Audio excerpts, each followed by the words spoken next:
آج کی اس مختصر نشست میں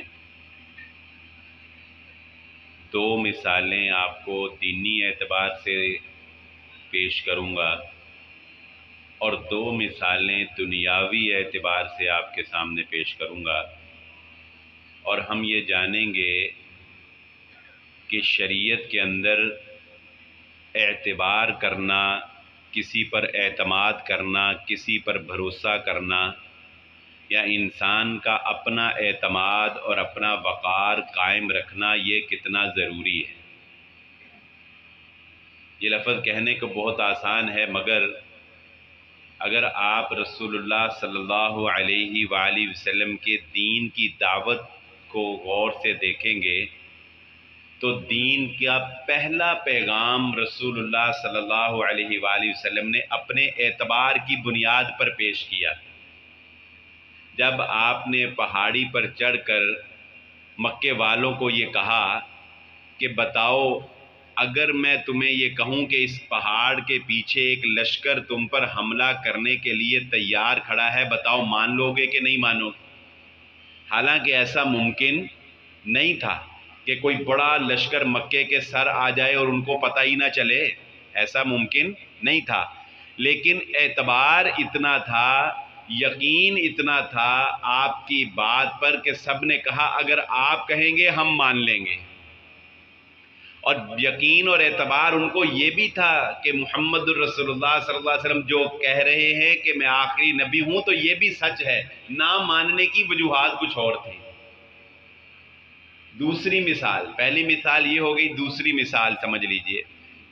اعتبار کی یہ انتہا آپ کو دنیا میں کہیں اور شاید نظر نہ آئے، اور وہ کیا کہ آپ اپنے اس دشمن پر جس کی آپ جان تک لے لینا چاہتے ہیں، بلکہ آپ اقدامات کر رہے ہیں کہ میں اس کو دنیا سے ختم کر دوں، اس کی جان لے لوں، لیکن اعتبار کا عالم یہ ہو کہ آپ اپنی امانت اس کے پاس رکھواتے ہوں، تو وہ بھی محمد الرسول اللہ صلی اللہ علیہ وسلم کی ذات۔ یعنی کافر ہی آپ کو شہید کرنے کے درپے تھے جب آپ کے گھر کا محاصرہ کیا، تو کیوں حضرت علی رضی اللہ تعالیٰ عنہ کو نبی صلی اللہ علیہ وسلم نے اپنے بستر پر سلایا کہ علی، میرے بعد لوگوں کی امانتیں جو میرے پاس ہیں وہ تم نے واپس کر کے آنی ہے، یہ میرا اعتبار ہے، یہ ختم نہیں ہونا چاہیے۔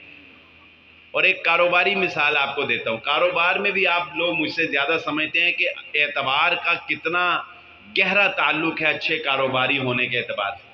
جسے ہم کہتے ہیں نا آواز ہی چلتی ہے، کوئی آواز دے دے نا اچھا اعتماد والا بندہ تو اس کی آواز پہ کروڑوں کے سودے ہو جاتے ہیں۔ مدینہ کے فقیہ ہیں، ابو بکر نام ہے۔ اصول یہ ہے، اصول شریعت کا یہ ہے کہ اگر ایک بند گٹھری ہے نا، بند گٹھری، یا سمجھ لے کہ ایک کنٹینر بند ہے، تو شریعت یہ کہتی ہے کہ آنکھیں بند کر کے بغیر دیکھے تم کنٹینر کے اندر مال کو دیکھے بغیر اس کا سودا نہیں کر سکتے۔ شریعت کہتی ہے دیکھ کے، مبہم چیز کا سودا نہیں ہوتا، دیکھ کے کرنا ہے۔ لیکن وہ مدینہ کے فقیہ حنبلی تھے، فقہ حنبلی کے ماننے والے، وہ یہ فتویٰ دیتے اپنے دور میں کہ اگر کوئی مسلمان اپنا سامان تجارت لاتا ہے اور وہ پرچی دیکھتا ہے، پرچی دکھا کر، پرچی دیکھ کر سامان تجارت خریدنا بھی جائز ہے، فروخت کرنا بھی جائز ہے۔ ان سے کسی نے پوچھا کہ آپ نے اتنا بڑا فتویٰ کس بنیاد پہ دے دیا کہ صرف پرچی کے اوپر لسٹ دیکھ کر سامان تجارت کو خریدا اور فروخت کیا جا سکتا ہے، کس بنیاد پر دیکھ دیا؟ انہوں نے کہا اس لیے کہ میں نے آج تک کسی مسلمان تاجر کو لسٹ کے خلاف سامان فروخت کرتے ہوئے نہیں پایا۔ میں نے آج تک نہیں دیکھا کہ لسٹ میں کچھ اور لکھا ہو اور گٹھری کے اندر سے کچھ اور نکل آئے۔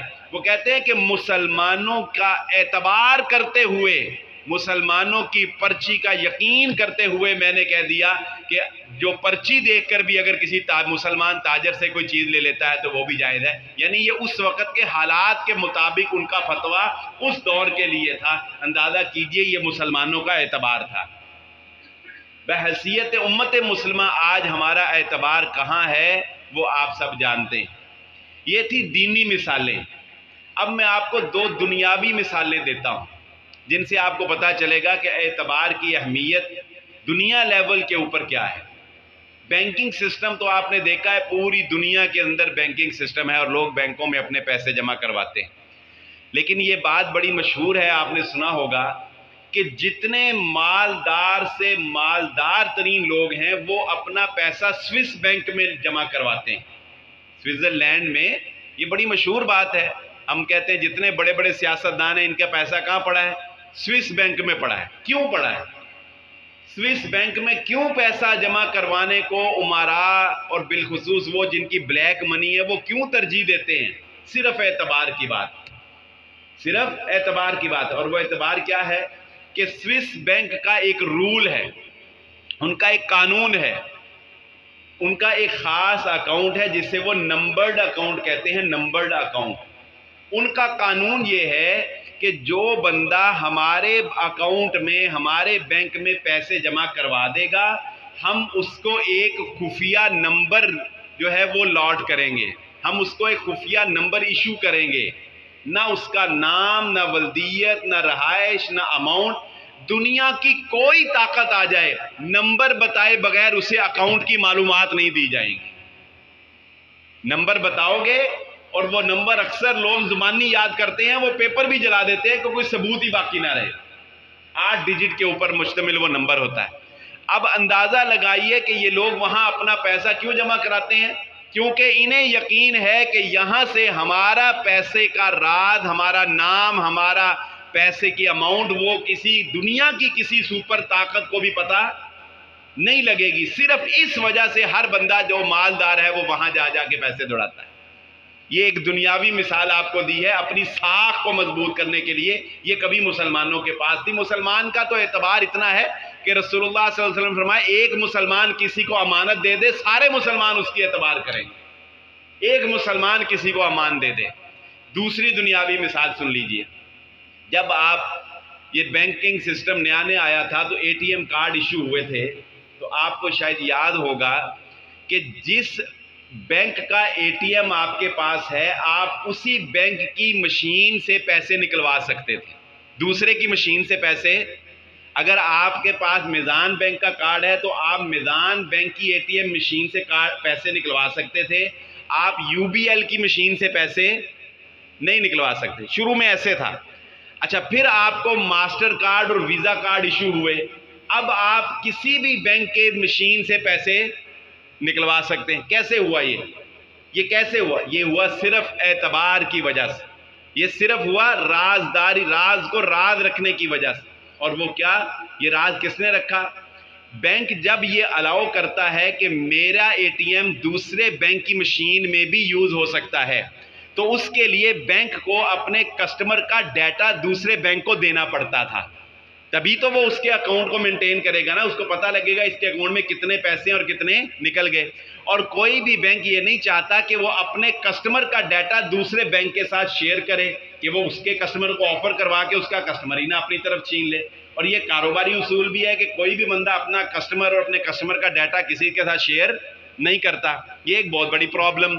چنانچہ یہ کام یو ایس اے نے کیا، امریکہ نے پوری دنیا کے اندر ویزا کارڈ، پوری دنیا کے اندر ماسٹر کارڈ جاری کیے اور اس نام سے کمپنی بنائی، اور امریکہ نے کہا کہ دیکھو تمہیں ایک دوسرے پہ اعتبار نہیں ہے مگر تم ہم پہ اعتبار کرو۔ انہوں نے کہا وہ کیسے؟ انہوں نے کہا ہم پر اعتبار ایسے کرو کہ تم میزان بینک والے بھی اپنا کسٹمر کا سارا ڈیٹا ویزا کارڈ والوں کو دیں گے، دبئی اسلامک والے بھی اپنا سارا ڈیٹا ویزا کارڈ والوں کو دیں گے، ہم تم دونوں کا ڈیٹا جمع کر کے کارڈ ایشو کریں گے اور اس کارڈ پر کسی بھی بینک سے جو ہے وہ اکاؤنٹ نکلوایا جا سکتا ہے، اماؤنٹ نکلوائی جا سکتی ہے۔ ہم گارنٹی دیتے ہیں تمہارا ڈیٹا ان کو اور ان کا ڈیٹا ان کو شیئر نہیں کریں گے۔ انہوں نے کہا ہمیں اعتبار ہے۔ آپ اے ٹی ایم میں جو یوز کر رہے ہیں کس بنیاد پہ کر رہے ہیں؟ یو ایس اے کی کمپنی کے اعتبار پہ۔ آپ کے بینک کو اعتبار ہے کہ وہاں سے ہمارا ڈیٹا لیک نہیں ہوگا۔ ادھر آپ کسی کو اپنے بتا کے دیکھ لیں کوئی راز، وہ اگلے دن ہی آپ کے سارے کسٹمر لے کے اڑا ہوگا۔ اس لیے اس سے یہ پوائنٹ بھی آپ ذہن رکھیں کہ آپ کے اماؤنٹ اور کسی کو پتا ہو نہ ہو، امریکہ کو پتا ہے آپ کے اکاؤنٹ میں کتنے پیسے ہیں۔ یہ ساری کمپنیاں ان کی بنائی ہوئی، تو یہ تو ان کی ڈیل ہے جو ہمیں انہوں نے دی ہوئی ہے۔ سچی بات یہ ہے، پتہ نہیں کس وقت کا وہ انتظار کر رہے ہیں، وگرنہ ان سے تو آپ کا قد بھی نہیں چھپا ہوا۔ ان کو تو یہ بھی پتا ہے کہ آپ نے انڈر ویئر کس کلر کا پہننا ہے، جس قدر وہ تحقیق اور جس قدر وہ آپ کے اندر سرایت کر چکے۔ بہرحال ہماری گفتگو کا لب لباب اور خلاصہ یہ ہے کہ اگر آپ ایک کاروباری شخص ہیں، اگر آپ ایک باپ ہیں، محدثین نے اس بندے سے حدیث نہیں لی جس نے کسی کو جھوٹے طور پر، کسی مرغی کو بھی یہ کہا کہ آ اور اس کی جھولی میں دانا نہیں تھا، کسی مرغی کو بھی بلایا دانے کی لالچ میں اور اس کی جھولی میں دانا نہیں تھا۔ محدثین نے کہا جو مرغی کو دھوکے سے بلا سکتا ہے اس کا کیا اعتبار ہے؟ یہ رسول اللہ صلی اللہ علیہ وسلم کے بارے میں بھی دھوکہ کرے گا، اس سے ہم حدیث ہی نہیں لیتے۔ تو اعتبار کی بنیاد کے اوپر ہمارا دین کھڑا ہے، اعتبار کی بنیاد کے اوپر ہمارا کھڑا ہے، اعتبار کی بنیاد کے اوپر مسلمان ہے، مسلمان کی زبان کافی ہے۔ یہ رجسٹریاں جب نہیں تھی، بزرگ جانتے ہوں گے نکاح کیسے ہوتے تھے، گواہوں کی بنیاد کے اوپر۔ یہ رجسٹریاں کیسی ہوتی تھی، گواہوں کی بنیاد کے اوپر۔ مسلمان کی زبان، دو گواہ ادھر دو گواہ ادھر، یہی کافی، کوئی تحریر نہیں ہے، کوئی اور چیز نہیں۔ تو اپنے اس اعتبار کو بحال کرنے کی کوشش کریں، چاہے آپ انفرادی کاروبار کر رہے ہیں یا آپ کسی اجتماعی چیز کے ساتھ منسلک ہیں۔ اللہ رب العزت ہمیں عمل کرنے کی توفیق عطا فرمائے۔ وآخر الدعوانا الحمدللہ رب العالمین۔